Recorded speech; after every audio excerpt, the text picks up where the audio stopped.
Order, and welcome to the Treasury Select Committee on Tuesday, the 3rd of February 2026.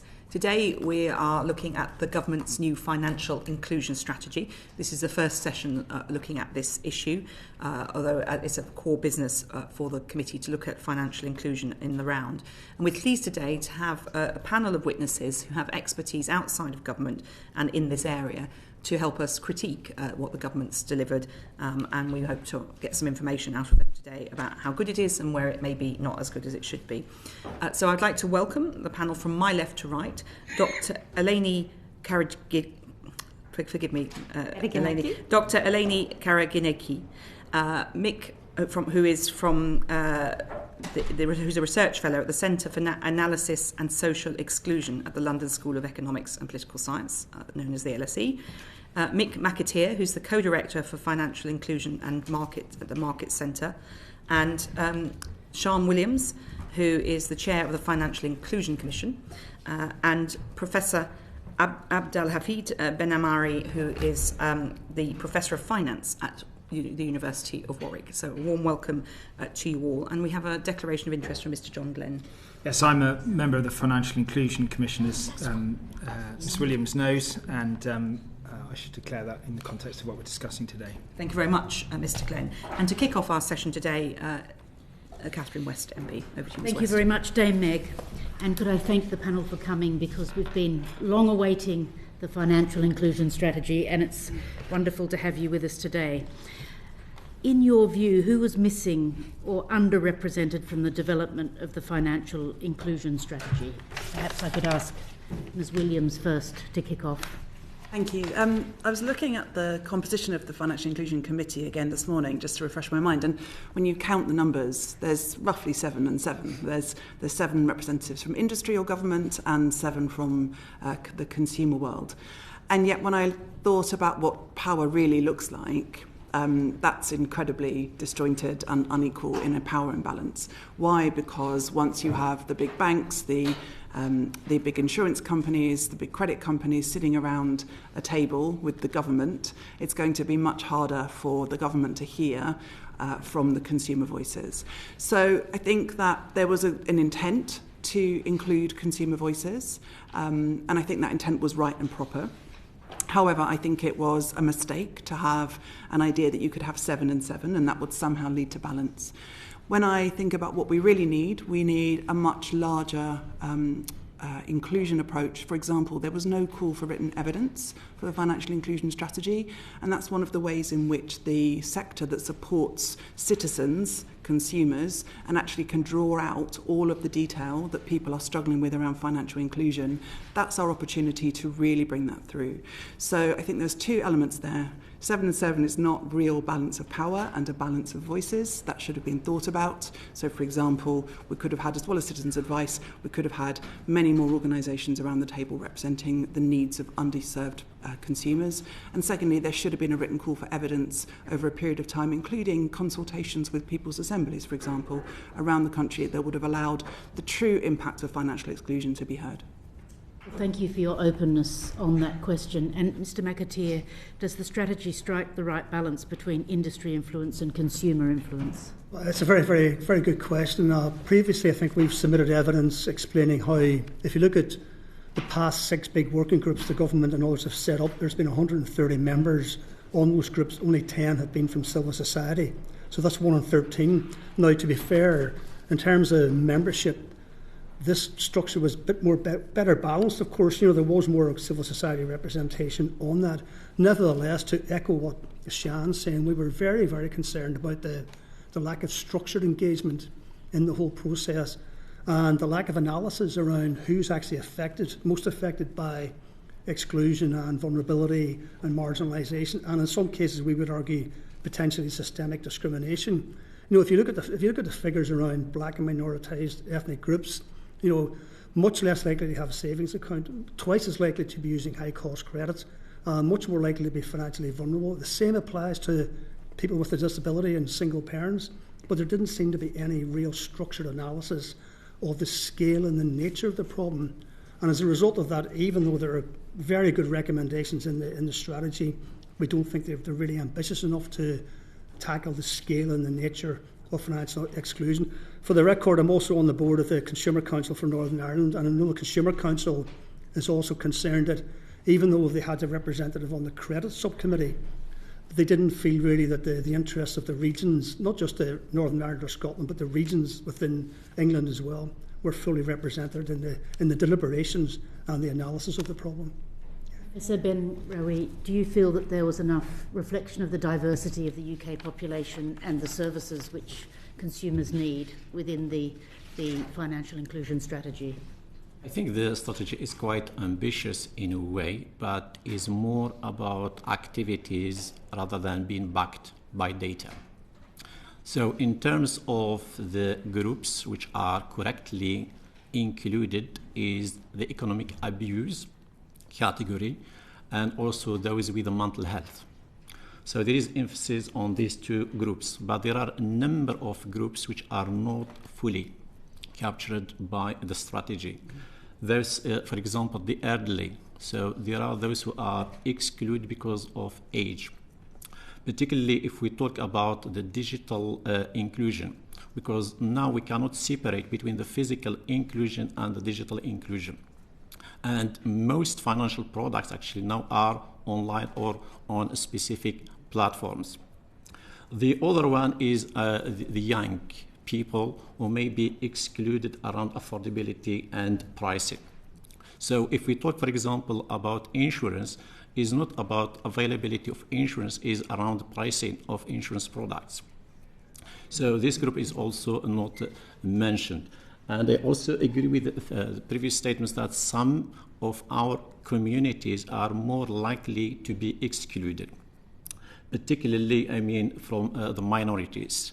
It could be because of educational reasons, it could be because of self-exclusion reasons and other reasons. So all in all, I think the strategy does capture some groups, but there are some groups who are also excluded. The other one, which I'm going to elaborate more, is about the measurement, because the current strategy does not provide a scientific backup for the decisions made. It does refer to some of the statistics, but there are a number of quantitative data or qualitative data which is not used to back up, the aims stated in the strategy. Dr. Karagiannaki, and then I'll hand over to Mr. Dean. Yes, so about the mix of the committee, yes. I think I would echo my fellow witnesses in terms of, I think there were good intentions, the half-half balance between members of the committee, so that, but yes, it's difficult to maintain balance with equal numbers of representatives when there is actually imbalance of powers. And I would also echo the non-representation of underserved communities, especially racialized ethnic minority communities. The problem, I did some work the last 2 years on ethnic wealth inequalities and over-indebtedness. The gaps are huge for some groups, especially. It's, in London, black ethnic minorities are around 3 times at high risk of being over-indebted, adopting a very acute definition of over-indebtedness. So it says something. And I have to note here, this is over and above income and other characteristics. Not the whole of the gap, but there is a significant part of the gap that remains unexplained. So yes, I think it was a bit of a miss not to have representatives of underserved community. Not that they are the only ones. There are other people who are excluded that should have been included in the committee. Thank you, Dame Meg. I believe Mr. Dean wants to come in. Did you want to continue? No. Mr. Dean. Thank you, Chair. I just wonder if I could get from each of you what you think the strengths of the overall strategy are, and a little bit about the scope as well, whether you think anything is missing from the scope. I know they've set out the 6 pillars, but perhaps we can go from left to right. Dr. Karagiannaki. Yes, I think that my overview was that the 6 pillars were towards the right direction. What I couldn't see was an integration across the pillars. And I think we'll come to that later, an implementation framework. That's where it was some discrete interventions, very good, very strong, but I think it was there was not an integration across the pillars, something to integrate things. In my written evidence, I talked about probably the life course approach could give us a good starting point to integrate things in terms of, especially, having the stand that people actually, the disadvantages start low and accumulate across the lifetime. Early interventions, I think, are important. Not only, it's a good thing that financial education capabilities are built into the strategy, but I think we have to go a bit further on that and implement or set up interventions at key points in people's lifetimes, starting from and exiting the education system, getting to the job, when people have the first child, interventions to that. If I could clarify, do you think that it's too focused on very sort of short-lived interventions rather than looking at people's overall life cycle? Is that what you're saying? There is not a mapping across. It is the types of intervention, if they were targeting at particular time points and a strategy to achieve that. That's what I couldn't see. I may be missing something, but I couldn't see a journey, an integrated framework. There was, a bit of sporadic, nice, very good, strong interventions, but I think they could go further. Mr. McAteer, you've talked about how the strategy is sort of working with the market rather than fixing the brokerage market itself. I don't know if you care to expand on that. Thanks for that question. It's interesting. Certainly the civil society organisations I would talk to, the general attitude is some very good things here, but nowhere near ambitious enough. And I think the most telling remark I heard was, there's nothing in the strategy that the industry wouldn't like, and I think that's never a good sign in my experience of 30 years. But I think what was interesting is what I found a bit disappointing was the lack of the analysis of the structural and systemic barriers to inclusion, including low incomes or irregular incomes. Now, financial services industries, they're not charities. We don't expect them to provide products at a loss, but if society expects citizens to use the financial services industry and the financial services industry can't serve their needs, then we do need alternative solutions to tackle that systemic barrier. Very interestingly and very surprisingly, it didn't really address the big elephant in the room here, and that's the risk profiling models that are at the heart of financial services, where people, particularly in credit markets and insurance markets, are segmented and profiled according to whether you're high risk or low risk or low profitability, high profitability. So there wasn't any real kind of structural analysis, we would say, of the systemic barriers. And I think the last thing was really surprised as well. There wasn't really any significant data analysis of where the problems are. It's fine having themes. Those are very good for communicating strategy, but it's very difficult to act on themes and actually know who's actually excluded or who faces the most egregious forms of exclusion. Just to give you an example, for the record, I also chair the Registry Trust, which is the non-profit which operates the Register of Judgments for the Ministry of Justice. And if you look at the numbers of county court judgments around the country, In the poorest areas of the country, there are 170 county court judgments per 1,000 adults. Now, if you look at that another way, that's like one judgment per 6 adults. Across the UK, that's about 90 per 1,000. So there are significant differences in the levels of financial vulnerability at local level, whether at parliamentary constituency level or at local authority level. So again, we were kind of surprised that there wasn't really that kind of targeted data analysis to allow which groups are affected most by exclusion and then where the interventions should be targeted. Yeah. Thank you, Mr. McAteer. I think we're going to get more into the risk profiling a little bit later. Sorry. Ms. Williams, Mr. McAteer said that there's nothing that the industry wouldn't like. You've also said that you don't think voluntary commitments alone are going to be enough. What would you have liked to have seen in there? Are you sure you want to live This is your chance. Can I just come back to your first framing of the question, which is the scope? So when I look at the strategy and I look at the framing of the strategy and the scope for the strategy, I think there are a couple of points.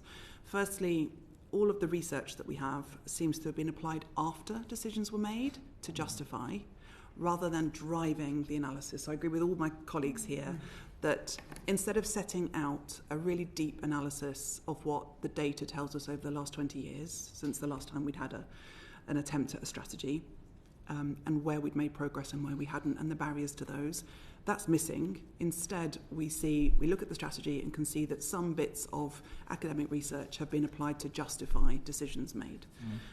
Those decisions are not wrong. It's just that that's not how you use research to scope out what the problems are, what the challenges are, what the barriers are, where progress has and hasn't been made. The second piece is around, I feel that the strategy was almost shoehorned into a space rather than claiming the landscape. So, for example, the payments review was underway, the pensions review was underway. There were various other pieces of work underway, and rather than saying the strategy must integrate with those and overlay those and really kind of claim those into the tent and say they all contribute in some way to financial inclusion or exclusion. Instead, it was almost like a hands-off approach. You can't talk about pensions because pensions are being reviewed elsewhere. You can't talk about payments because payments are being reviewed elsewhere.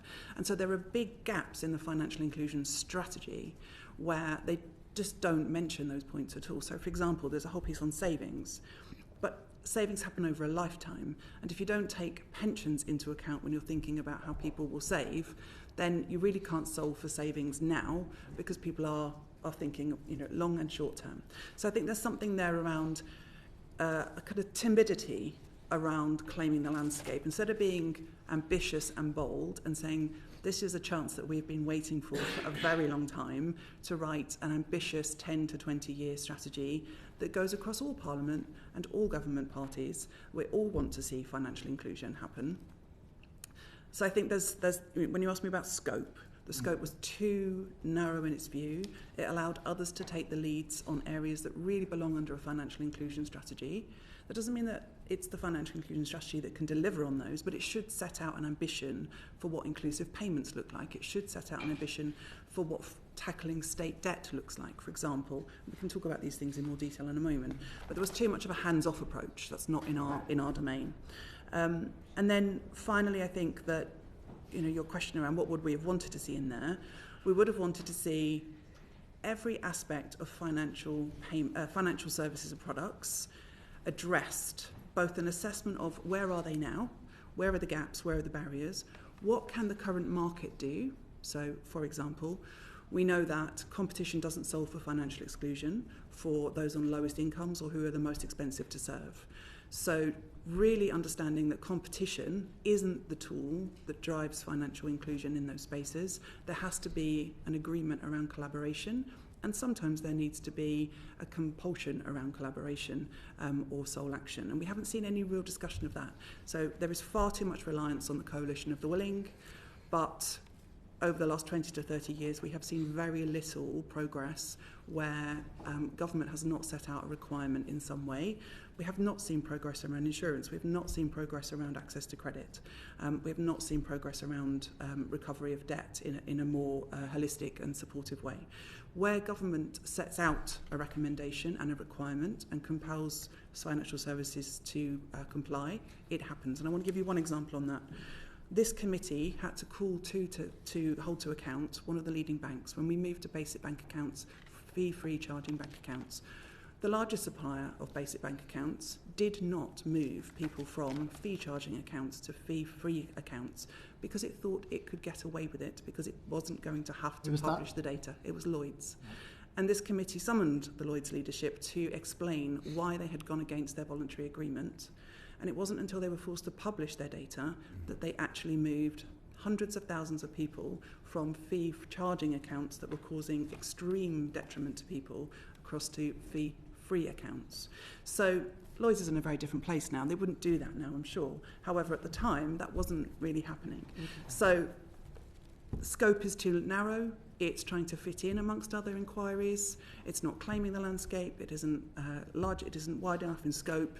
It's missing essential parts of the drivers of financial exclusion, and it isn't understanding that competition alone and voluntary action alone will never solve for this. And some of that isn't the financial services sector fault. They are compelled under competition law to behave in certain ways. You have to give them space to act. Okay. Yeah, thank you. And finally, Professor Benamraoui, please, as well. Could you add any thoughts about that? To be honest with you, I think the strategy does capture the main areas, such as savings, access to credit, debt, advice, and so forth, but is not scientifically backed up. The other one is the missing of performance indicators. So when we set outcomes, we do not see in the strategy what is the KPI for the outcome being set there, or what is the actual target. The other one which is missing is a clear monitoring framework and system.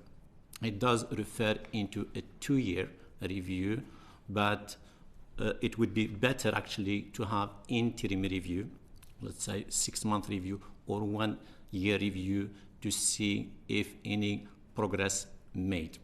The other one is accountability. Is not clear who is accountable for what. There is the reference to civil society organizations, there is a reference to community finance and so forth, but there is no obligation clearly set in the strategy for these bodies. So there is lack of clarity around accountability and the stakeholders.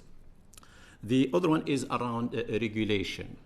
Also, as we know, the financial sector is one of the most heavily regulated industries, but most of it is voluntary rather than compulsory.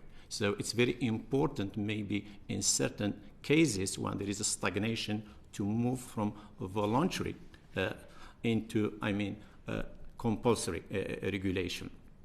Also, just maybe to back up what has been said, there is no data, scientific data backing up, some of the outcomes. The other one, which is, I think, is good in the strategy, is capturing, the good practice. The good practice in Northern Ireland, for example, in Wales, England, and Scotland. I think that's very good to capture so other nations can learn from each other. But again, we need to consider, the variation and the differentiation between these nations in terms of, for example, the population, the communities, and so forth.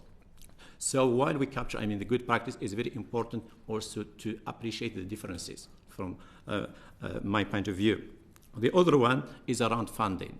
It does mention that there is a funding in certain areas, but again, there is no explanation how these figures are arrived at, for example, and if this funding is sufficient enough to deliver on the outcomes that we set.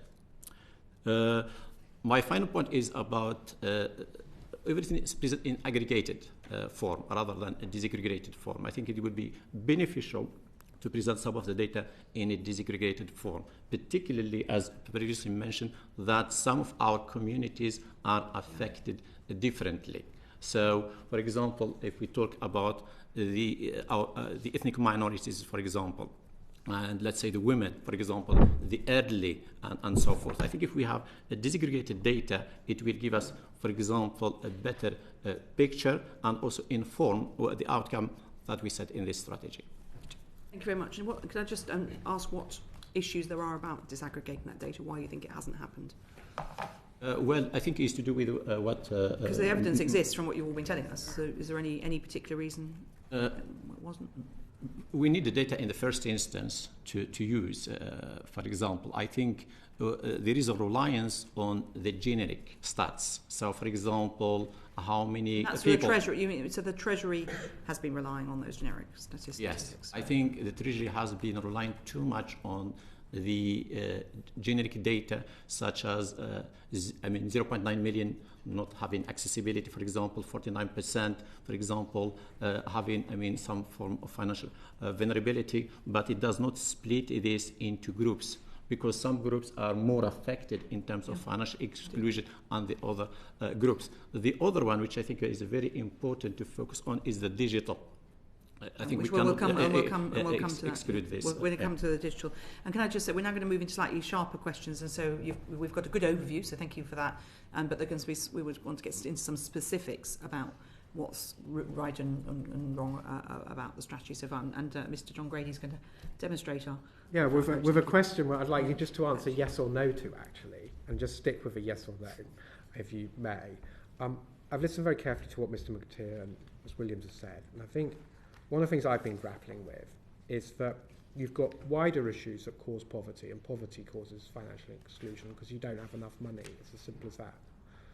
But I think what I take from what you've said so far is this policy and this strategy isn't clear as to how it fits into the wider universe of anti-poverty measures, and that is a flaw. Mr. McAteer, literally a yes, no, have I got that right? Partially. Yes, you have. You have got it right, because it didn't look as poverty as a structural barrier to inclusion. Yeah. Ms. Williams? Yes. Yeah. Professor Benamraoui? Yes. And? Yes. Catherine West MP. Thank you, Chair. By the end of the Parliament, because obviously the panel is correct to say that we've sort of thought about it 20 years ago and now we're trying to catch up, what would you each like to see perhaps in a policy area?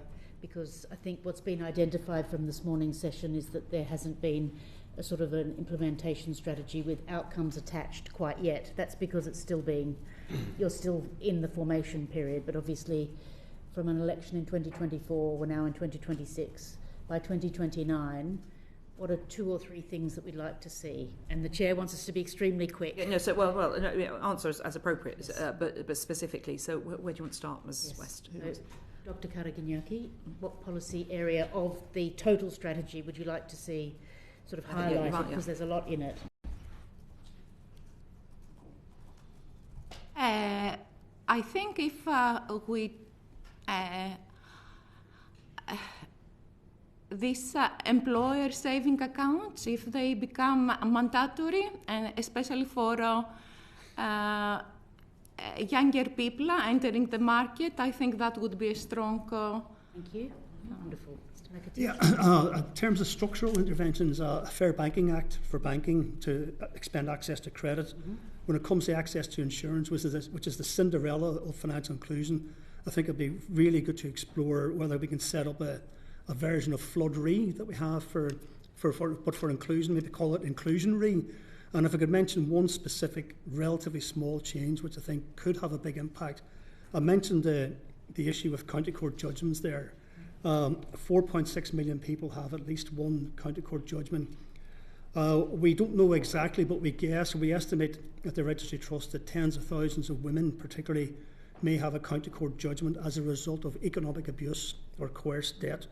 It just seems unfair that a creditor can enforce the debt that has arisen as a result of a criminal offence under the Domestic Abuse Act. There's a process called the set-aside process, where a judgment can be disapplied and removed from the Register of Judgments. We'd very much welcome the opportunity to chat with all stakeholders to see if there's a fast-track process for adapting the set-aside process to remove judgments that have arisen from coerced debts. Can I ask you mentioned that figure about county court judgments a couple of times now. Is there a breakdown of who is in that cohort? We have very granular data at constituency level and local authority level. We do have some estimates about ethnicity, In the 50 worst You've areas... got the geographical We've got take, definitely right? got geographical, very granular level. Estimates of the ethnicity. Yeah, estimates for ethnicity. We can, but because of GDPR, some of these things are difficult, but we can make an estimate around gender and age as well. Okay. But we're very, very willing to work on that to see if we can develop a better... Okay, I've seen some other nods, so it's data. possible to get that data. Thank you. Ms. West. Yeah. Okay, all of those. Motor insurance has been completely overlooked in both this strategy and really the insurance task force. What we'd like to see is that government requires the industry to model the costs and impact of a subsidy scheme to reduce the costs and the exclusion of people, particularly on low incomes. So motor insurance is very important. It's been completely ignored.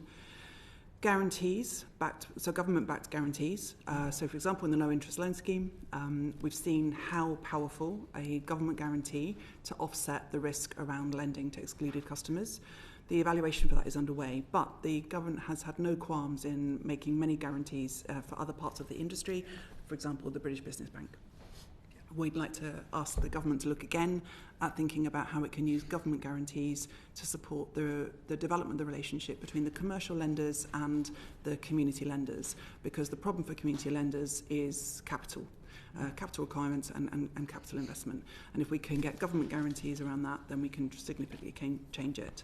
On problem debt, I absolutely agree that we must tackle the way the state recovers debt and the way that it talks to debtors, because there's no one more scary than the state telling you that you are in debt and that you must therefore do something.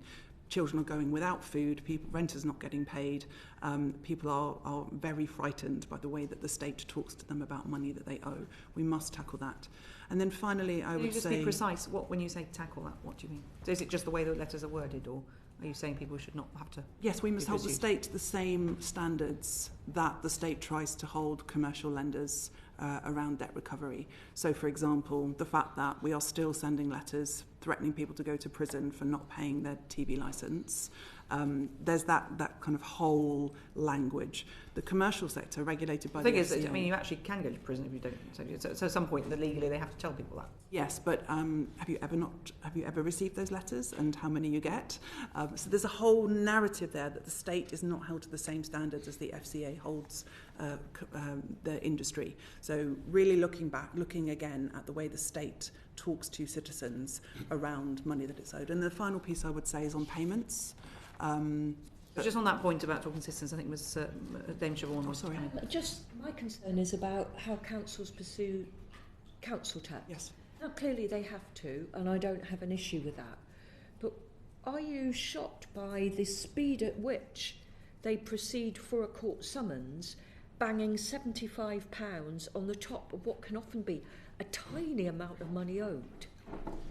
Yes, this fits completely into the fact that councils and other state departments are really not holding themselves to the same standards.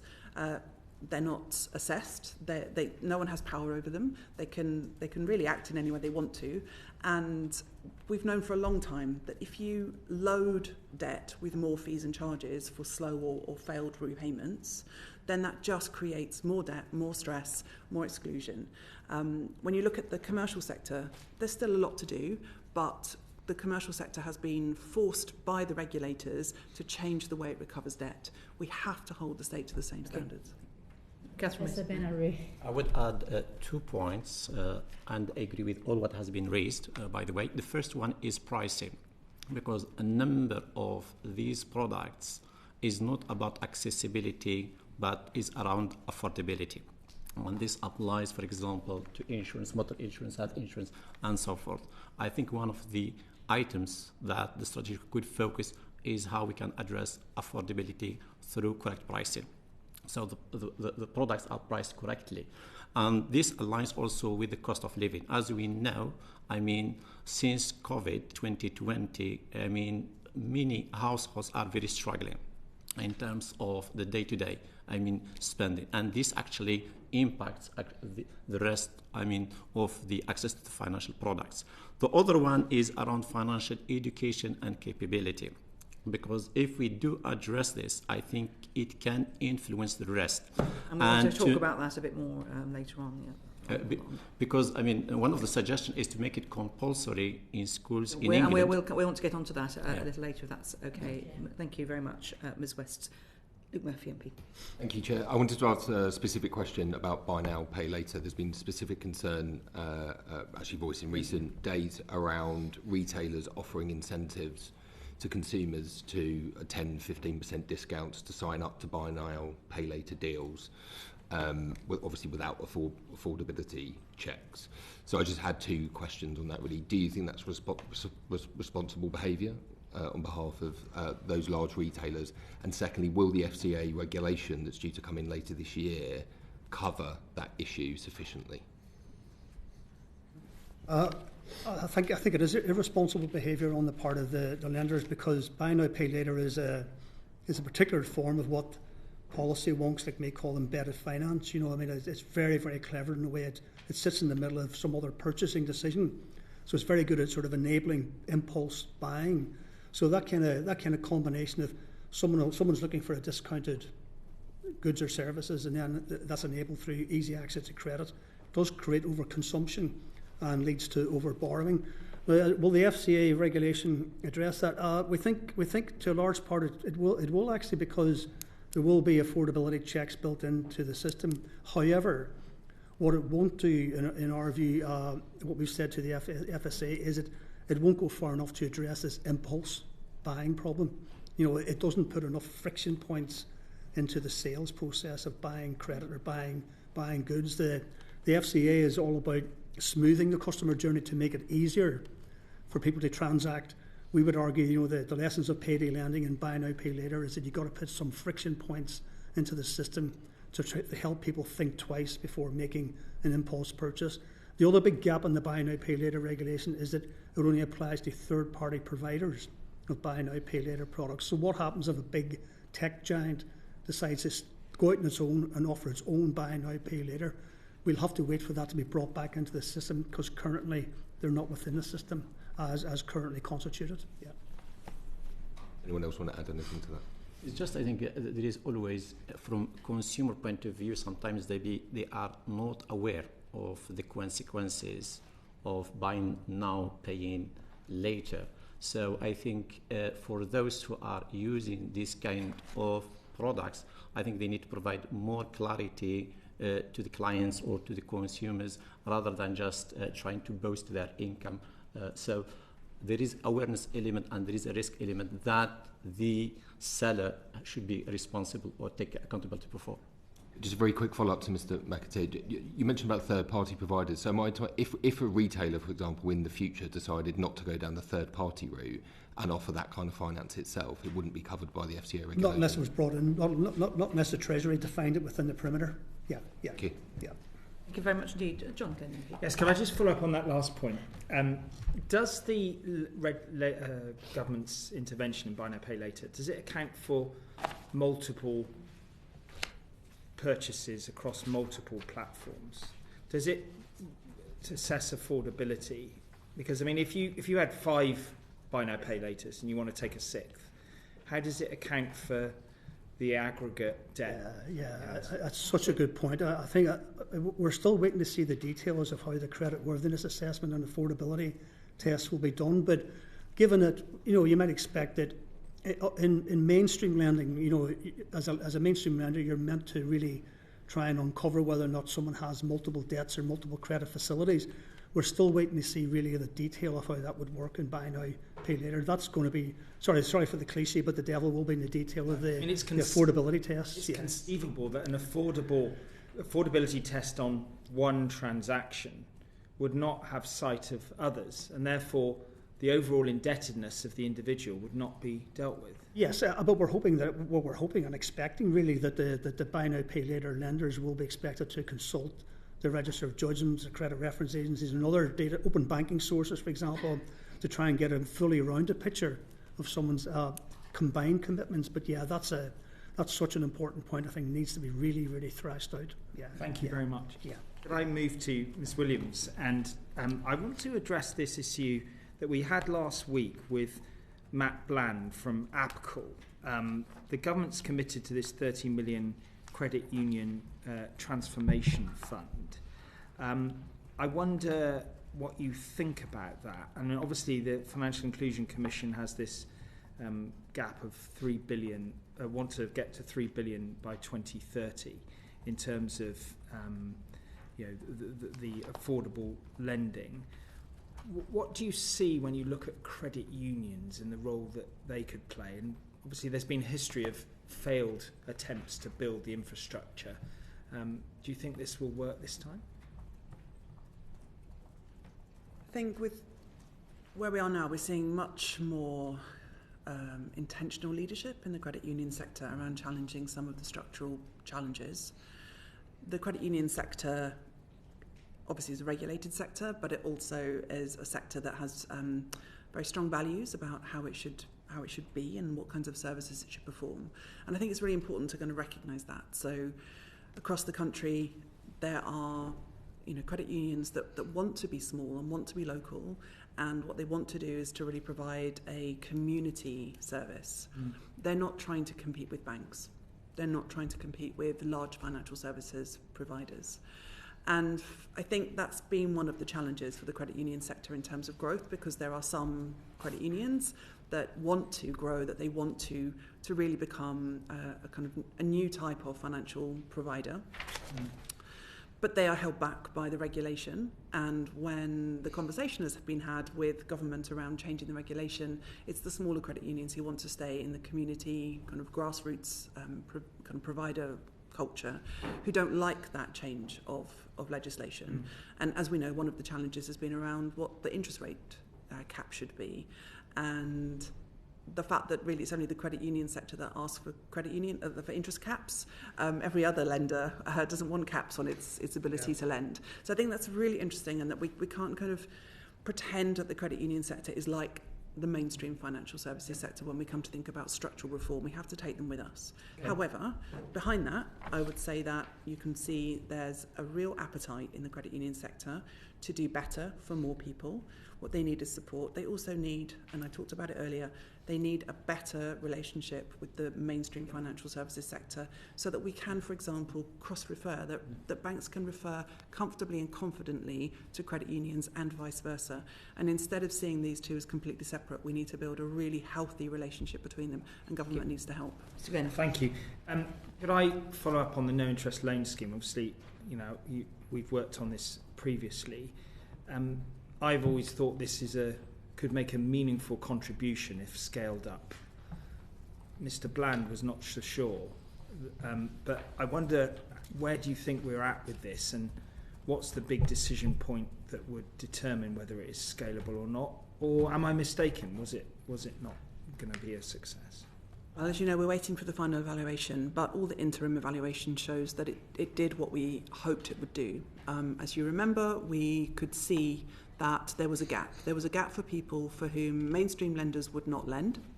They had no ability to repay with interest and charges, and yet we could see that a small injection into their cash flow would enable them to make a significant sea change within their life circumstances. So, for example, to move their family to safe and stable accommodation because they could put down a rent deposit that they didn't otherwise have, to buy a car or to pay for car insurance, or to take their driving test that would enable them to drive to a workplace that they couldn't reach in any other way, to, for example, pay funeral costs so that they could bury a family member with dignity without going into high-cost debt. Those products were not available for them in any other place other than the very high-cost market. And when we looked at it and we said there is a social benefit here to be able to support people to pay for those costs in a way that doesn't get them into long-term unmanageable debt, let's test and see what happened. And that was always what we wanted to do, wasn't it? It was to test this hypothesis that there was a benefit to the state and to society and to individual of being able to access small sum credit at a cost that they could afford. Yep. Everything is showing us that that's the case and that it's working. The challenge is that, firstly, it's really important to be able to scale, and the The credit sector is always trying to scale, but it has to be able to cover its costs. And when you're charging at no cost to the borrower, then you have to find another way to cover your costs. So we have to solve for that problem. At the moment, government has not committed within the financial inclusion strategy to continue the rollout of no interest loan scheme. We think that is a mistake, because what we can absolutely see from the people who've been borrowing is that it helps them build their credit score, it helps them build their relationships, so going to the piece around education. The chief executive of Salad Money has said without the no interest loan scheme he would never have lent to these people. The no interest loan scheme has shown him that he can and that they become profitable. So we should back it. Thank you. I personally find that very helpful. Thank you. Could Mr. Glenn did introduce this when he was the longest serving economic secretary. I mean, if it doesn't work, then fine. But if it does work, then let's keep it. That's basically what I think. Sorry. No, could I turn to you, Professor? Can you help us to understand when banks fail vulnerable people because they can't match their product to the needs of a vulnerable person?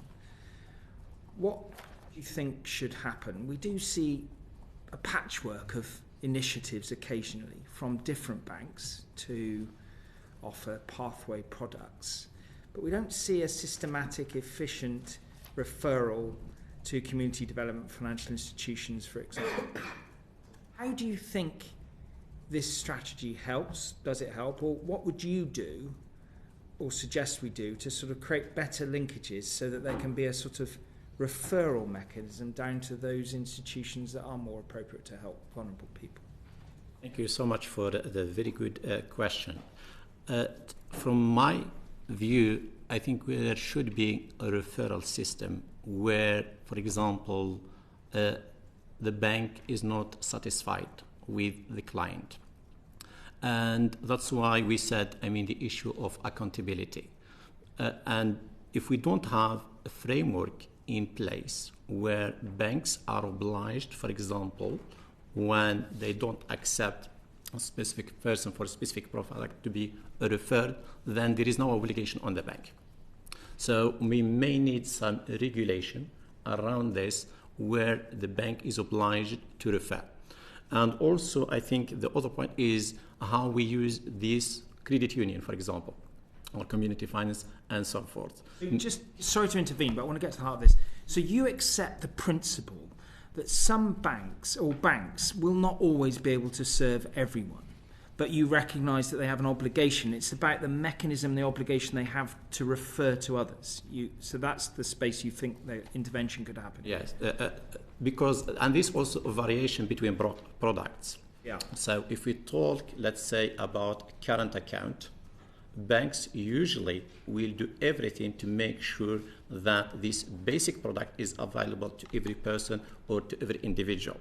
But if we move this into other products, then there is less maybe willing for the bank to satisfy the need of each client, of each person.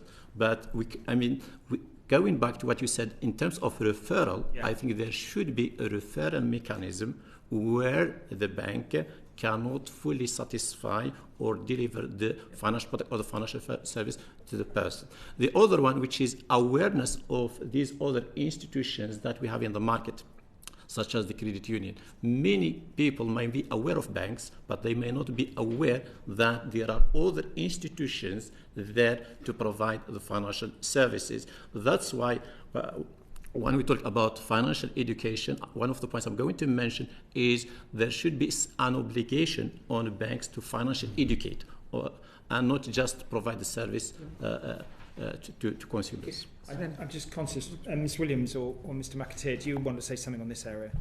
Can I say two things? Firstly, that we could see more banks providing small sum savings. So some of those people that the bank cannot serve, it could serve if it introduced small sum savings. And secondly, I think there's an aspect here around the FCA's have regard to financial inclusion that could be used. So, for example, a bank could be asked to demonstrate to the FCA how it is increasing financial inclusion, including which institutions it has built relationships with so that it can refer, and the FCA could include that within its regulation of banks. Yeah, I would just add, when it comes to people who are excluded entirely from the financial system because the markets are unable or unwilling to serve them, then there's only really two solutions. Either mandate provision or you set up alternatives like referral systems. Now, I think referral schemes are a very good idea. The only concern I have is that how do you ensure that each individual bank behaves fairly when it comes to referral? Because then you have the free rider effect. You know, the good guys and the bad guys will just refer anybody on to the other system. And the good guys, we've seen this in the past with basic bank accounts. We knew who the good guys were, we knew who the bad guys were. So unless we have some kind of mechanism like a Fair Banking Act to ensure a level playing field and to ensure transparency over individual bank performance, then there's a real risk that a referral system could actually be abused by those actors who are not really interested in playing fairly, leaving the good people, the good banks holding the can, or else the alternative system, the credit union sector, being left with a lump of high-risk individuals, which without some kind of underwriting mechanism, they're not going to be able to spreading the risk. Exactly. Just to quickly probably abbreviate another set of questions I was going to ask you, but why wouldn't the consumer duty be satisfactory on that? Because that's what the FCA would say, wouldn't they, in terms of resisting a Fair Banking Act? Yeah, well, the FCA, I mean, I'm speaking as a former FCA board member, I mean, the FCA is really only interested in people the market can serve. It will always say it is not a social policy regulator. You know, so they would say, well, we can't tell banks to accept unprofitable customers. You know, so that would be the answer. Yeah. Can I just ask, Dr. Karagiannaki, you argue about this issue about first-generation migrants having a thin credit history, and certainly there are other people with thin credit histories and there are credit builders. What practical things could be included in the strategy that would help people in that situation? Yes. Someone I think earlier was mentioning employer savings accounts. I think that might be Ms Williams. But is that or rent being paid? And yes, these kind of things. Or maybe remittances that these people may have sent, so they have some accounts within community fund. Because they're sending money back home, they can prove they've got money each month that they're regularly exactly. paying. So yes, yes, these kind of things. If there's anything else that occurs to you, please do write to us about it. I can come here. I mean, the strategy does mention the basic account, the introduction of a basic account with basic requirements, because some of these individuals might not meet the requirements around, for example, the rent and this and so forth. So I think if we simplify the requirements of opening a basic account, I think this could be a step to the next financial products from my point of view. Also because of the digitalization, because nowadays there is more requirement about the physical ID. I mean the physical address. I think because we have a digitalization, we also consider digital ID and not just physical ID. Why always there is a requirement? Because this also address other groups, the homeless, for example, those who don't have, a specific... Specifically on migrants and basic bank accounts, the barriers are often about residency. Right. So is that anything else that ought to be addressed to help? The other one, I think there are 2 points I would mention. The first one is income. Because those who maybe something from the employer to prove that. Correct. Okay. So that's one. Yeah. So the income.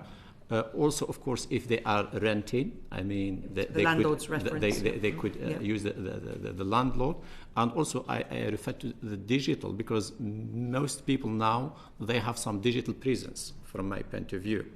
And this could be used as not, a full verification, but as part of the verification. It's chicken and egg, isn't it? Because if you can't always rent if you haven't got a bank account, so which goes first? Is that an issue that needs to be addressed? Well, to be honest with you, I think those who are immigrants, they may use, the traditional methods, which is the cash payment, rather than using the bank payment. So instead of paying through a specific bank account, they may pay in cash instead. And it depends, of course, who is the provider of the rent, if it is a council or if it is private provider as well.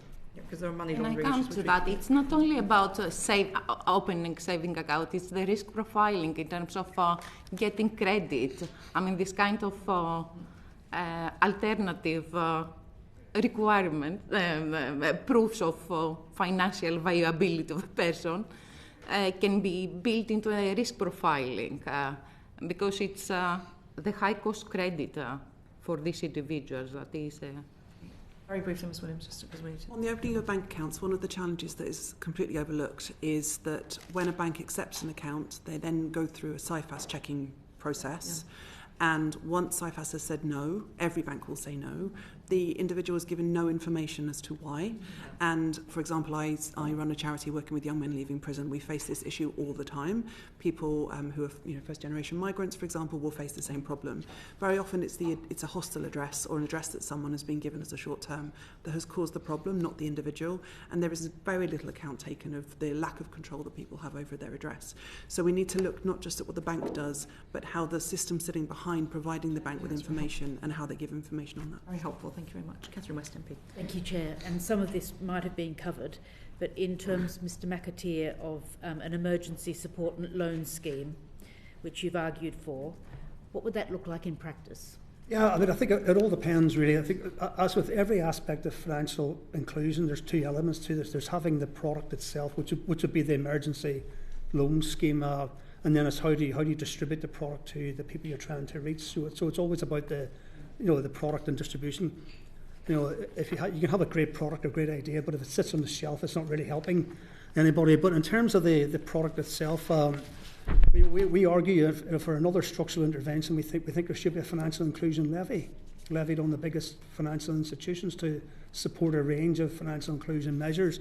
I think that could be created. That could be used then to create a fund to provide access to these short-term, incorporating the no-interest loan scheme. By the way, that could be folded back into that.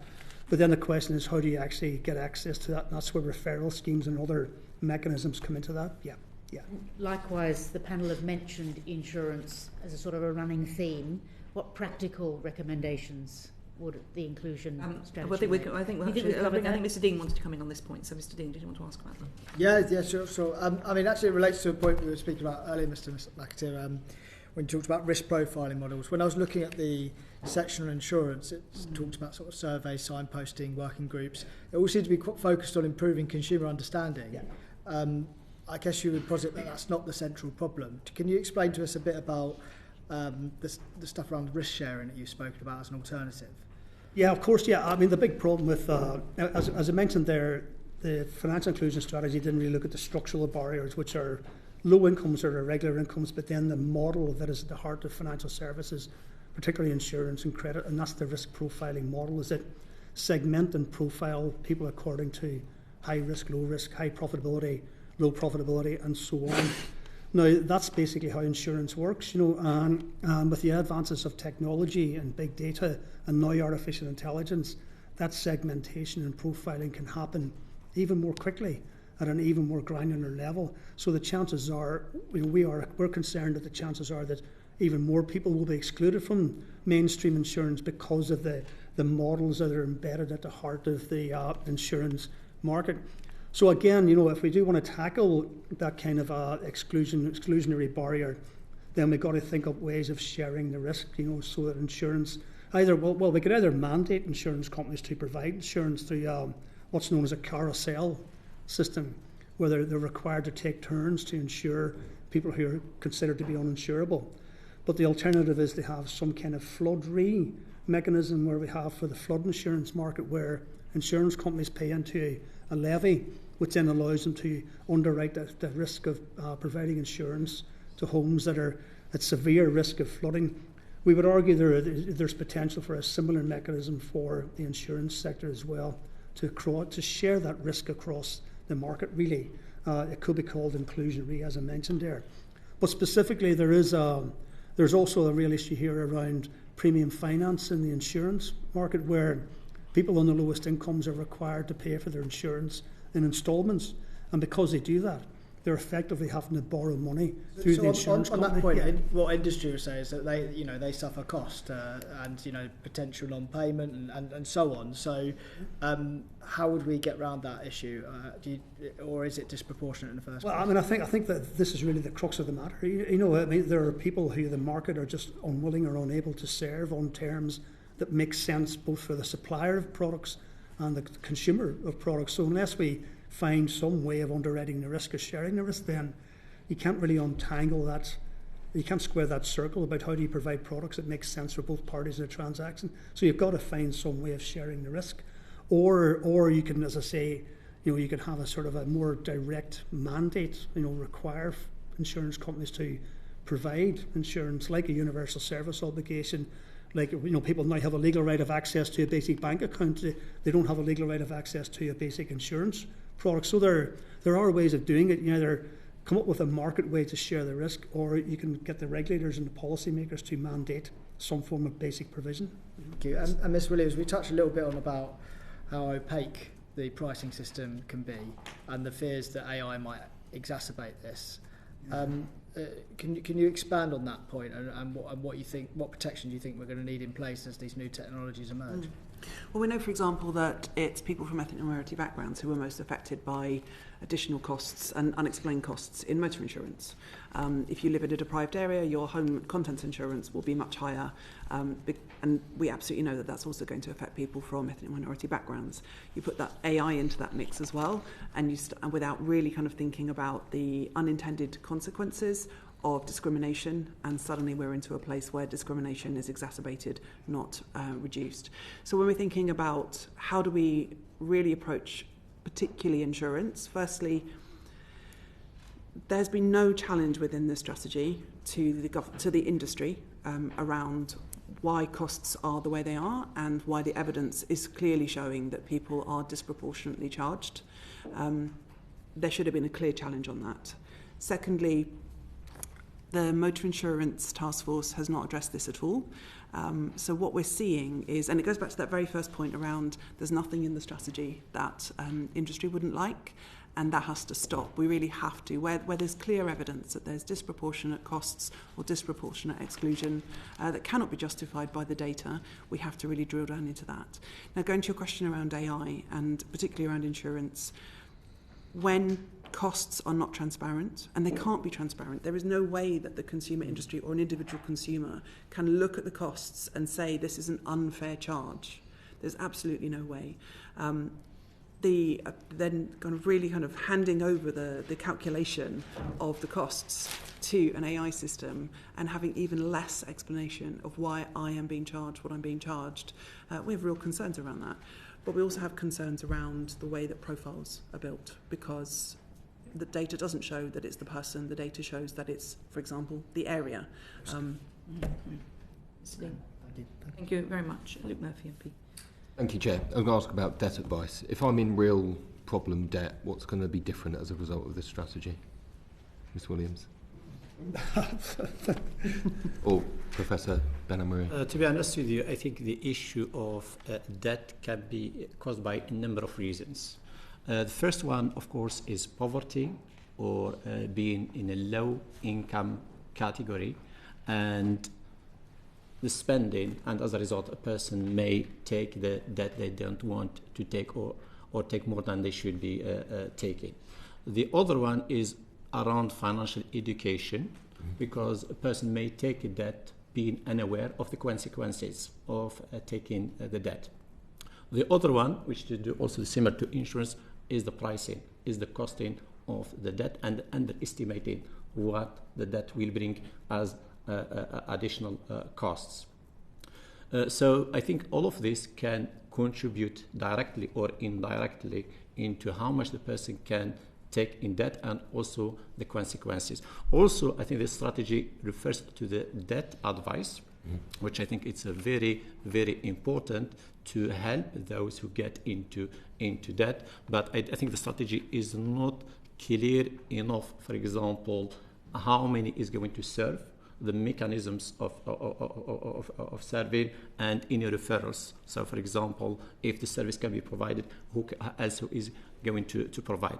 Also, I want to build on the point of artificial intelligence. I think is a very important tool that can be used actually to enhance the way we price, the way we cost, and even the way we educate consumers. Because with AI we can facilitate that advice at a cheaper rate or at a cheaper cost from my point of view. So this is my view on that issue.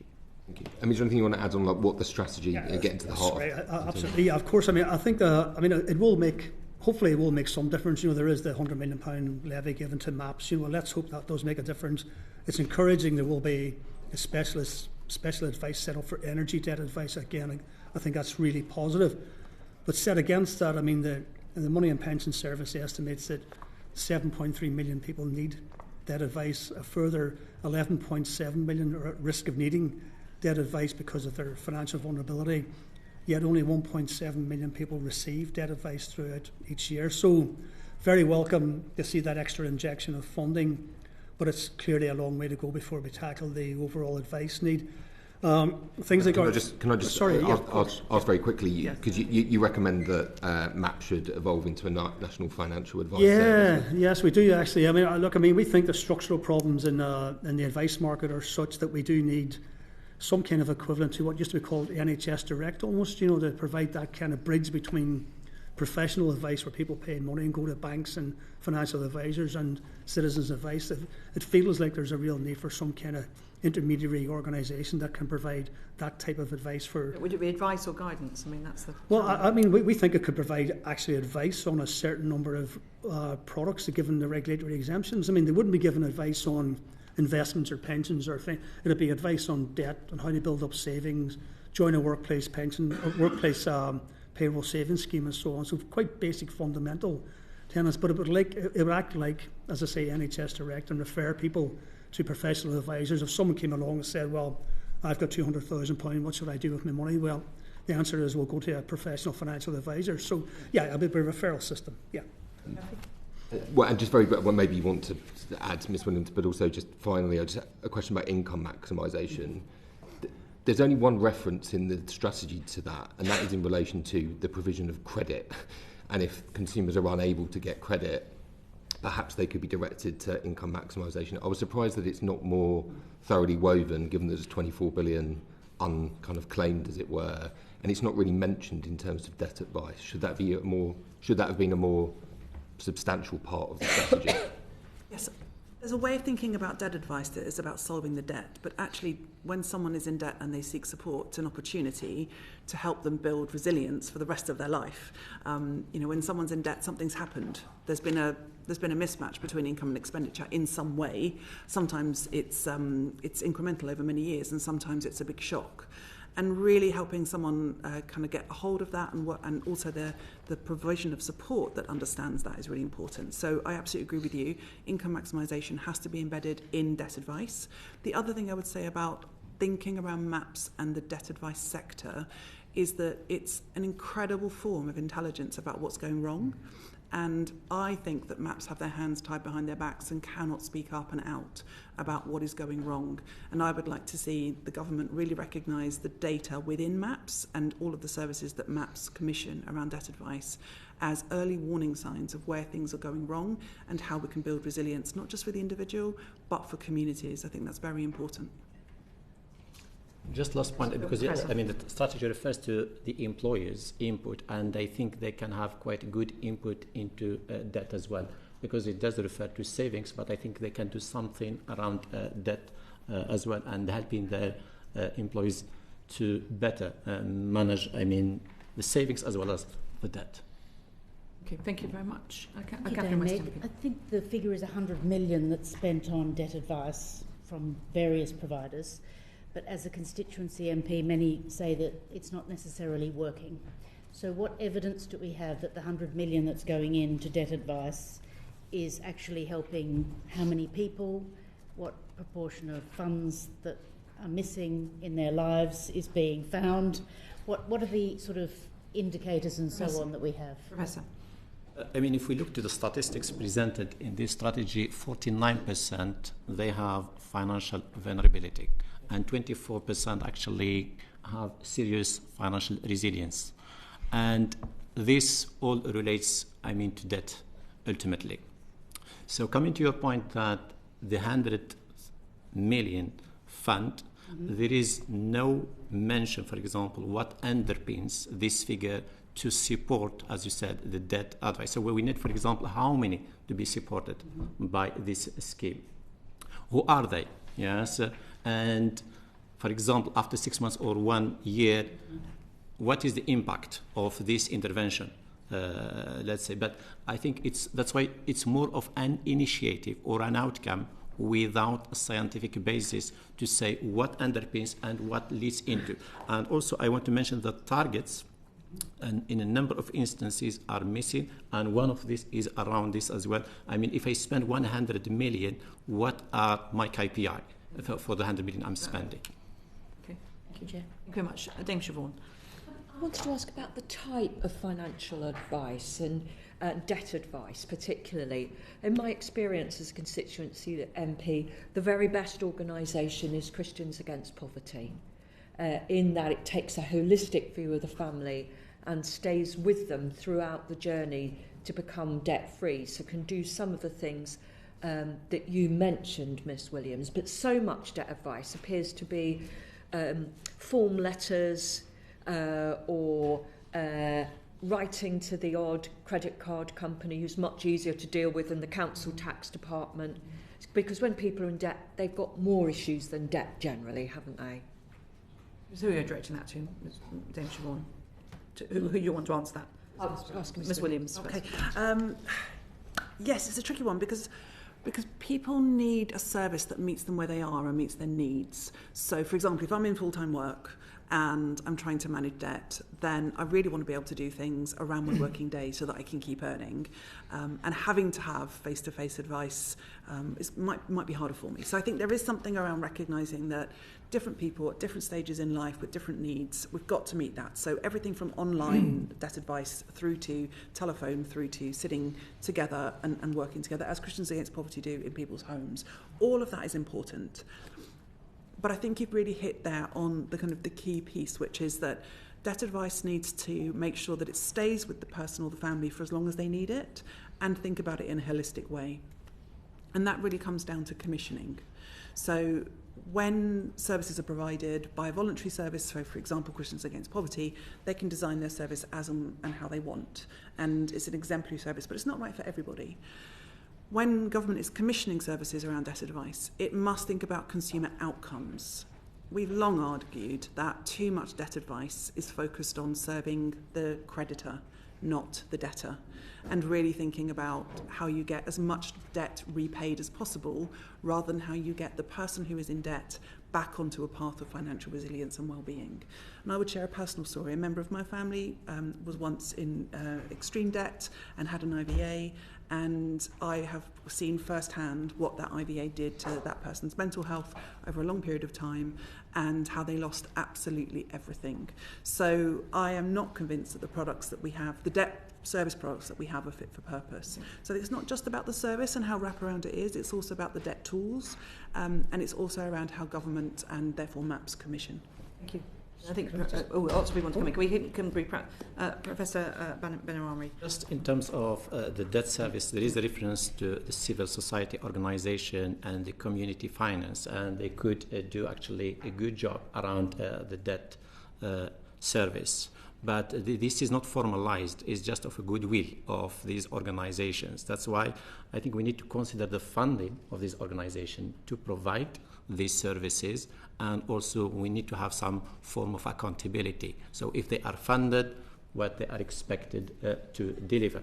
I agree 100%. I think the places of worship, churches, mosques, synagogues and temples could play actually a role in terms of the debt service, because of these communities, I mean, they attend these places and they could help in terms of supporting them or at least educating them around the debt. So this is what I want to say. Thank you. I think Dr. Karagiannaki. I want to say a short note that Unfortunately, I think there is not good evidence of people's journeys after the debt advice. So we don't have good estimates about the... I mean, I'm trying to figure... Impact, yeah. Yes, I couldn't find any good evidence of how outcomes are sustained after debt advice. So the debt advice agencies usually get some closing, how any case has closed, the outcome of any, but we don't have any Data. Yes, data on the dynamics afterwards. So that's what we're missing. That is no measurable outcomes. Very actually. significant. Mr. McAteer. Just quickly, I think absolutely right. I think debt advice has to deal with the problems in front of people, give people emergency support, but it should also try and help people repair their finances. And just to give you an example to illustrate that, I mean, I mentioned 4.6 million people having one or more county court judgments, yet only 12% of those judgments are marked as satisfied on the register. Now, to satisfy a judgment, you have to settle a debt, and you have to inform the courts that the debt has been settled. Now, if you don't satisfy that judgment, then that can have an impact on your financial well-being for some time to come.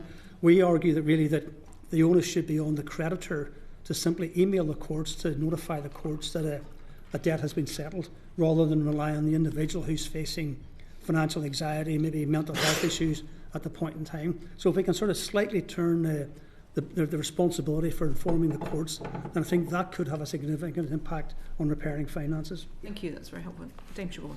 No, sorry, I Do you want to, was waving my arms okay, around. Well, I think you're next anyway, Mr. Dame. Okay. The financial inclusion strategy relies heavily on digital access to banking and payments. Given the national payments vision will shape the future payments infrastructure, is financial inclusion sufficiently embedded in that work, or is there a risk we end up with a very sophisticated system that hasn't been designed around vulnerable users or just those who don't want to do stuff online?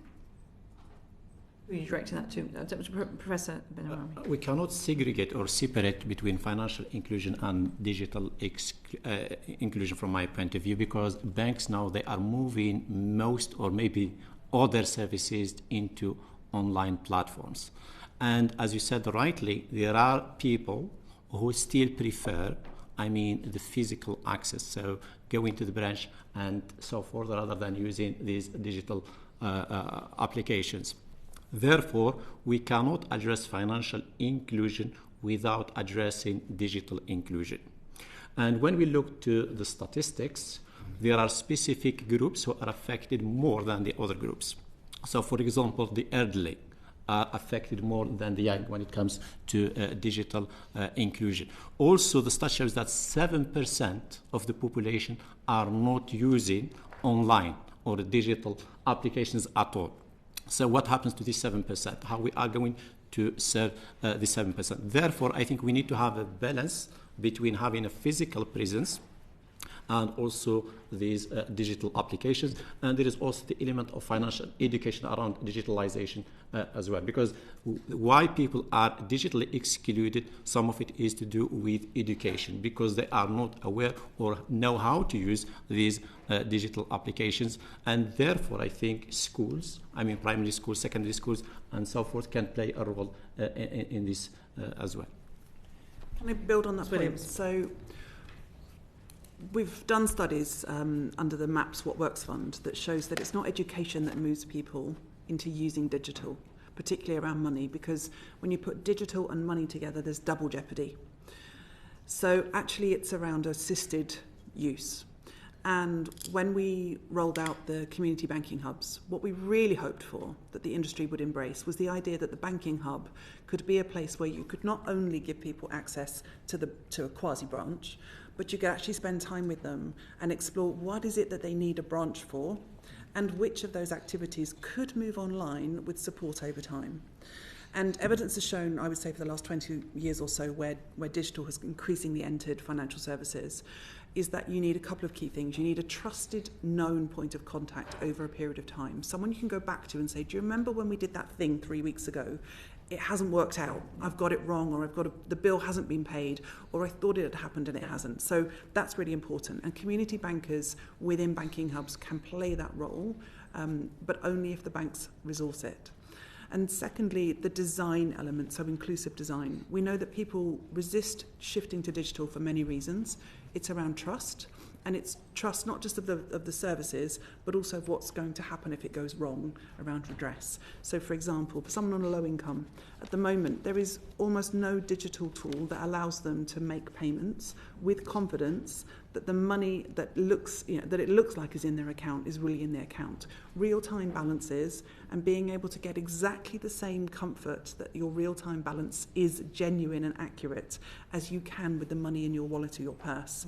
This is missing, and it's these very simple but fundamental barriers to trust that I can do this and move on to digital. So there's something around making sure people have continued access to a trusted person and inclusive design in the industry. Sian? The Post Office network underpins access to cash across the UK, yet its sustainability relies heavily upon funding from the 5 major banks on 5-year contracts. Is there a credible long-term strategy to ensure that services remain in communities as cash usage declines? Mr. McAteer? Yeah, the alternative is not to let the banks determine the future of the post office. I mean, that's that's why we need a long-term settlement through a Fair Banking Act or some sort of equivalent. I think you raised such an important point around digital exclusion, and we know that Black British Asian households are more likely to be digitally excluded than white British households. We know, for example, in Northern Ireland that people rely twice as much on withdrawing cash as their GB counterparts. So we do really need a sort of a combined strategy that promotes digital inclusion, of course, and promotes digital services, but factors in a way of retaining access to physical branch networks as well to try and accommodate the needs and interests of all the population, not just the digitally included. The post office must form an important part of the network, just given their physical presence. Of course, sorry to come. Maybe to add to this point, I think we need to consider the regional differences and the differences across groups, because there are some communities that they may have more preference for cash or physical presence rather than the others. Also, age is another factor. For me. To consider, but the regional differences can underpin how, for example, we use these banking hubs to offer the different services that we intend that to be included. And the banks are currently committed to 250 bank hubs across the UK, but in deciding a banking hub, it doesn't they don't take into account face-to-face banking services, the sort of advice, Ms Williams, that you referred to earlier. But if they did, we could see that number double perhaps, so provide a greater introduction. Do you think the FCA should have to take into account face-to-face banking services when drawing up its rules around considering banking hubs? I'm happy to answer. So first, so the commitment is to 350. I think that's rather than 250. I wondered if I got my numbers right. Yeah, no, it's fine. Right. I could see, so I thought I'd help out. I agree, yes. So at the moment, the banking hubs are driven by access to cash. But access to cash is not the fundamental issue. It's just the lever that we've been able to use to ensure that people can still access their bank. So I agree that the FCA should include that. Another piece, which I think, just going back to your post office question, at the moment, for example, because of the way post offices run, a post office that counts as a community banking hub doesn't have to be fully accessible, and the post office has no control over the sub-postmaster to make the space fully accessible, and therefore someone in a wheelchair might not be able to access their local community banking hub, and yet a big tick is put by it as the need being met. So there are some anomalies around this. Personally, I would recommend that we move to a people's bank that is run through the post office and that the banks are supporting through a levy, because that is how we get true accessibility and a true sustainable approach. And that would allow us to ensure that everyone has access to the needs. Plus, we need to make sure that it's truly accessible in every single way, including for people with disabilities. Thank you. Tim Sian? Professor, I think just maybe to add, I think major supermarkets could support in this as well. So in addition to the role of the post offices, the banking hubs, I think, like Asda, Sainsbury's and so forth, they can offer this kind of services from my point of view. Indeed, they have their own banks, don't they? Some of them. Yeah. So, thank you very much. Thank you, James Savon. John Glenn MP. Yes, can we go back to the issue of the Fair Banking Act? Now, it seems to me that the argument is that the consumer duty that the FCA oversees protects existing customers, but doesn't deal with those who are excluded and are unable to become customers. But in our earlier conversation, we've established that the strategy doesn't do the sort of analytical, it doesn't do the analysis of the gap, if you like, in terms of who the excluded are, and therefore we don't have a foundation. How do we justify, or how would you justify having a Fair Banking Act when you don't really know at this point what you're aiming for? Sorry, It's not a trick question, but no. It's absolutely straight to the heart of the point as ever. I mean, the purpose of a Fair Banking Act, I mean, as you know, it's based on the US Community Reinvestment Act. I was just going through the evidence provided by the Office of Thrift Supervision and the Head of Community Affairs at the Federal Reserve Deposit System. And they are of the view that the Community Reinvestment Act in the US has made a significant difference to inclusion and tackling issues like redlining in the US. Now, as ever, models that in one country can't just be lifted and shifted into another. They have to be adapted for the particular circumstances. Nevertheless, the Fair Banking Act would be based on the US Community Reinvestment Act. And the purposes really would be quite simple, would be to, first of all, make sure we do have access to that foundational data to allow us to establish where the challenging areas are, the most economically and financially vulnerable areas. It would also ensure that the FCA had focused on more transparency and corporate accountability around the individual performance of the banks. For example, the FCA is now collecting, there's another thing called sales support data on consumer credit products. That template that it collects has an awful lot of potentially good data about the level of income loans are given to, who's been rejected, the numbers rejected, and so on. So it actually does provide a mechanism for gathering that kind of data that we could use to build a Fair Banking Act around. And then, sorry, just the last point is then a rating system on the individual performance of the banks. Yeah. Thank you. Yeah. Can I just ask you something? Because we know that there's a counter-argument to this, and the banks would say, look, we are under all these different obligations. The government will be slightly sensitive to this optically in terms of adding in more bureaucracy, cost, etc. How would you counter that to say that these interventions would not be prohibitively expensive, or would you acknowledge that they would be, but that's the right thing to do for social policy goals? I think it's both, actually. I mean, there obviously would be a short-term cost to begin with, but certainly there is quite a bit of evidence that suggests that if you do promote financial inclusion, that can contribute to sustainable growth in the long term. It can help contribute towards tackling inequality, which obviously brings long-term economic and social benefits. So we would argue the long-term benefit would far outweigh the initial cost. And the thing about a Fair Banking Act is that, this is very much about rating the individual banks on their performance in terms of inclusion, but also would rate them on how well they support community lending organisations and others. So the cost of actually delivery wouldn't necessarily, the responsibility for delivery, wouldn't necessarily fall on the banks. How efficient they are at referring. How efficient, back to your point about the referring as well. So it is very much about a Fair Banking Act would very much be about corporate accountability and transparency in the financial system as well. Yeah. Thank you.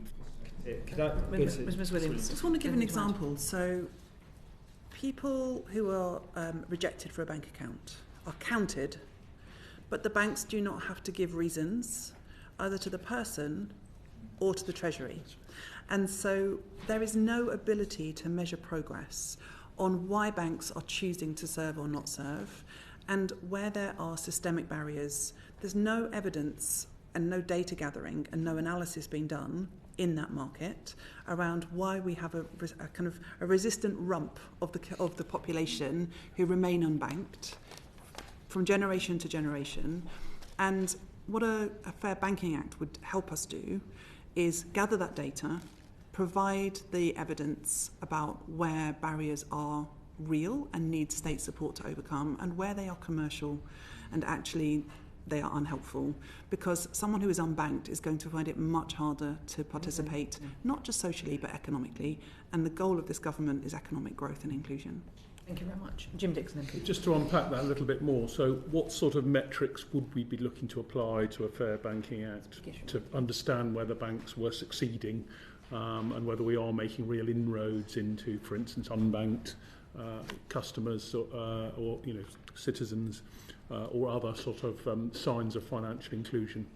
Did Professor want for this, I think we need a dashboard at bank level to capture all the data mentioned. So, for example, how many are applying for a basic bank account? How many are refused? What is the reason for refusal? And when we have this for each bank, then we can see the bank performance in that category.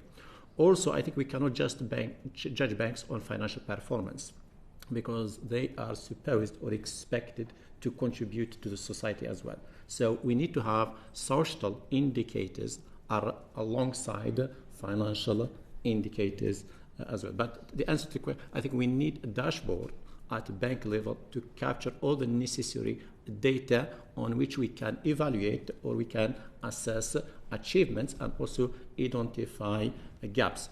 And this goes all back to what we were saying, that the data is an aggregated data, so it does not help in a way. Thank you, Mr. McAteer. I think a really, really good question, because we, in our written evidence to the committee, we did list a set of metrics that could actually be used, including the percentage of consumers holding different products broken down by gender, ethnicity, region, and so on. The rejection rates by different groups of people and by different product types and by different banks and so on. Trends in county court judgments. So there's quite a range of specific metrics that could actually be used to track progress against a Fair Banking Act. Yeah. There has been some criticism in the US that some of the Community Reinvestment Act activity is a little bit tick box, rather than actually really looking at outcomes for communities, and it is clearly would need to avoid that. Absolutely right. But just to come back to that original point I was making there, the FCA already is in the process of collecting a lot of this data, so it's a matter of actually analysing the data and then publishing the data. It doesn't involve a huge new data collection exercise, so we don't think it's going to be overly burdensome on the industry. Yeah. Thank you very much, Mr. Dixon. John Gunn, MP. Yes, next topic is looking at financial education and capability. And the FCA have got the Mills Review, which was launched last month. That's looking at AI's impact on retail finance. And I think we would acknowledge that hyper-personalisation could lead to hyper-exclusion if those algorithms sort of almost verify cost to serve, etc. What do you think about that review and where that takes us? Because I'm sort of anxious that AI is seen as a positive thing generally, but actually in this space it could be pretty negative in fact. Like a lot of innovation, there's a lot of excitement about it. There's a lot of potentially good aspects for it. But the question we would always pose is this going to result in economically and socially useful financial innovation? And that's different to just pure technological innovation. Now, if AI can reduce the supply chain costs in the industry so that there are efficiencies built into the system, and that is then passed on to the consumer by more people being brought into the system or so on, then that would be a good thing. But I absolutely share your concerns about the impact of hyper-personalisation. As I mentioned, the credit markets and insurance markets are built on segmentation and profiling, and the combination of big tech, big data, and now AI allows that personalisation to happen at scale at an even more granular level. The thing about AI, I guess, is that it isn't really artificial intelligence. It's actually automation. It's sort of exaggerated as being artificial intelligence, but and what it does, it learns from what is already in the system, what's already embedded in the system. So if you have those kind of risk profiling and those kind of discrimination practices that are already in the system, then AI is just simply going to exacerbate the problems with hyper-personalisation, I'm afraid. The other aspect of AI is that we're hearing increasing concerns about the number of consumers who are now making financial planning decisions based on AI. Now, that obviously has a number of concerns because the accuracy of AI, I think, really, really does worry me. But it also means that if you make a decision based on AI recommendations, you fall outside the advice system, which means your rights to consumer protection are also affected. We're also hearing anecdotal stories about people coming to debt advice agencies and the consumer or the person saying to the debt advisor, well, according to AI, these are my rights, and the advisor having to say, well, I'm sorry, that's not actually your rights. I don't know where you got that from. Well, got it from AI, it must be right.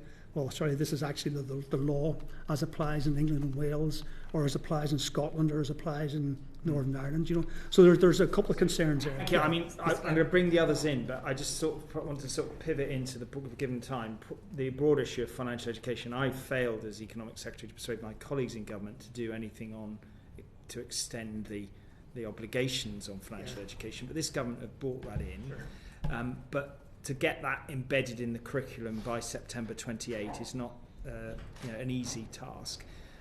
Where are we at in this country in terms of financial education for the most vulnerable? What do you think the government needs to do to make good on their headline pledge in the autumn? I think it has to be coordinated. There was a very interesting piece of research by the London Institute of Banking and Finance. They estimate there are 400 different organisations involved in financial education and financial capability. And I'm sorry to say, but the meta-analysis on the impact of financial education interventions isn't terribly encouraging, to be honest, in terms of leading to long-term behavioural changes amongst consumers. But if we are to make a difference in terms of behavioural changes, then the efforts of those 400 have to be really, really coordinated and make sure they're delivered in the right way. We would argue that really any education programme should focus on a number of key messages like understanding the consequences of a county court judgment, understanding the benefits of saving for a pension, tell your parents to join a workplace payroll savings scheme, try to resist impulse purchase and think, keep it simple really about get at the core educational messages, because the evidence is not encouraging that it results in long-term behavioural change. Okay. Does anyone else want to come in here? I think the first point and then Sean. Sorry, Ms. Williams. Is who is responsible for financial education. So we have the civil society organization, community, finance, banks, and so forth could each play a role in terms of financial education. But we need to have accountability, because if we don't assign accountability, then it becomes like just a wish list for each of these organizations from my point of view. The other one, which is about artificial intelligence, from my point of view, AI has its own benefits, but it has its own shortcoming. So in terms of data collection, I think AI can be very useful in data collection. But when it comes to decision making, I think AI does have its limitation. But what we have to understand that AI is evolving over time, so it's not a stagnated tool. But it can be used, from my point of view, in certain areas of financial education. So, for example, to explain the characteristics of different products, insurance, debt, savings, and so forth. And it could be also embedded into applications, onto specific application, and to enhance those applications as well. And also, I think we need to consider how AI can benefit some groups, because I think for certain groups it can benefit more because of their education level. But for other groups, it may not be as beneficial. But when we look into the trend now of banks, where they are going, where insurance is going, is all digitalization. That's reality. That's why we cannot, digitalize or dismiss, the role of AI in the future. Thank you very much, Ms. Williams. Actually, I'll go to Dr. Karagiannaki first, and then to Ms. Williams. But if we can, just a very quick note that we have to allow that financial education has a culturally appropriate and religious designed element embedded to it. That's something, that is important, especially considering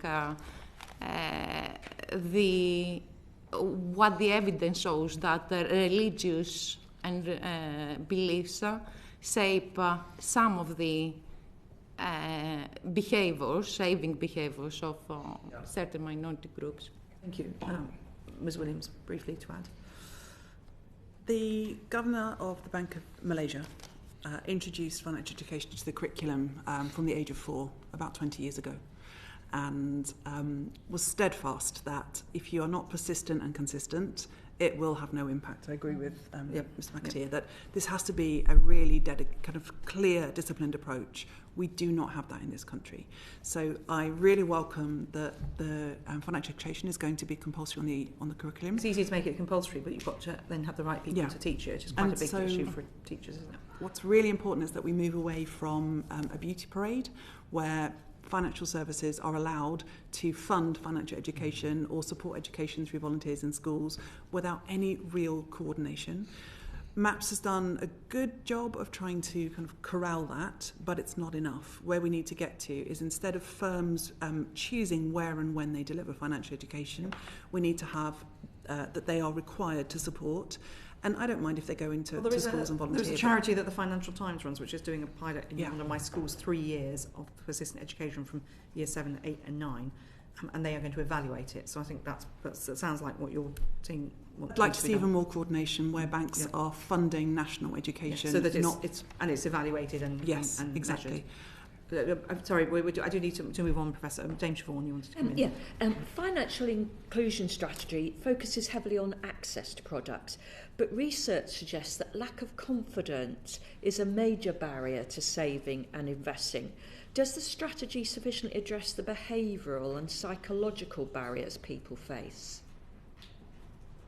It does refer into knowledge and capability as the two pillars of financial education. But in terms of the metrics and the targets, from my point of view, they are not there. For example, hopefully I'm answering the question.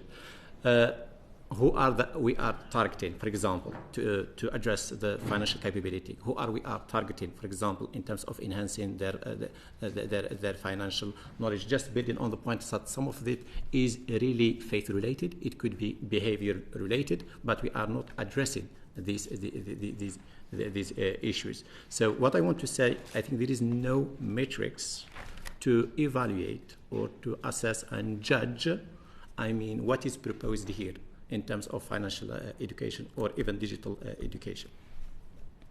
So could I just quickly add? It's a really important point. I think there are demand side reasons why people self-exclude. If you look at black and minoritized ethnic communities, they're more likely to be rejected for financial products. But they're also more likely to self-exclude from seeking a financial product because they think they're going to be rejected. Maybe quite rightly, of course, given the evidence. Nevertheless, we would rank, in terms of the causes of exclusion, we would rank it according to low incomes or regular incomes, structural issues around like risk profiling, and then the third feature is demand side or consumer confidence in financial services. So unless we build trust and confidence in financial services, then large numbers will continue to self-exclude. Okay. One of the issues, we talked, Dr. Karagiannaki talked about people being excluded for needing to be religiously sensitive, but there are also communities, for instance, West African and West Indian communities that will do the shared pot approach. So they will find. Do you think that, Ms. McAteer, that's them self-excluding? I mean, is there any recognition that people do that sort of saving, and that could actually improve people's credit history? I mean, it's a really, really interesting question. I mean, you hear from my accent where I come from, where nearly half the Catholic population belong to credit unions. So, and we've carried that over to Great Britain and England and Scotland particularly. So there is a cultural issue to inclusion as well, where there is a tendency for certain groups to self-organise around their own particular provision of services. We saw that in Hackney South Credit Union, where the two biggest groups that were members of the credit unions were the second generation Irish and the Nigerian community were the two biggest groups that were members. So there is an element of that. The only thing I would say, there's nothing wrong per se with that kind of self-organisation, but of course it does come with its own issues around consumer protection and there's no consumer protection. There's just a very strong bond of trust where it works. Deposit protection schemes and all that. So I don't think it's a sustainable. It's hidden from the financial institutions, I think, is my point. Yeah. Ms. Williams. Yes, I would just add that money is all psychological, and money is really underpinning our ambitions for ourselves and our family and our hopes for ourselves and our community. And if we don't take that into account, and I believe that the strategy does not take that into account, because there is no setting out at the beginning about how people really engage with money, how people therefore really engage with financial services. The other thing I think that we're missing a trick on that is designing for how people are and where they are, rather than what a financial services sector wants, because that's the most profitable approach. So I think absolutely agree. When you look at, for example, peer lending groups across the world, they drive economic growth and inclusion. We are missing those here. Thank you. I think we'll call it to an end because the bell has gone and we're now moving into questions. But we've had a really interesting session. Lots of food for thought for when we have ministers and others in front of us on this. And one of the key things is that the data is not as good as it should be. I think we've heard that repeatedly. So if you've got anything further to add in evidence, that would be very helpful. That there is not a good approach to measuring outcomes, or we're concerned that might not be enough part of this strategy. And we've just obviously had a discussion about the importance of financial education and digital exclusion. So lots to cover. Can I thank Dr. Eleni Karagiannaki from the LSE, Mick McAteer from the Financial Inclusion and Market Centre, Sian Williams from the Financial Inclusion Commission, which she chairs, and Professor Abdelhafid Benamraoui of Warwick University for their time. Thank you to our colleagues at Hansard. University of Westminster, yeah. Sorry, did I say Warwick? Sorry, I meant Westminster. Forgive me.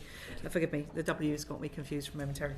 And thank you to our colleagues at Hansard. The transcript of this will be up on the website uncorrected in the next couple of days. Thank you to our colleagues at Bowtie for the broadcasting, and we will continue to pursue this. And just a further thanks to the many people who wrote in with really good evidence.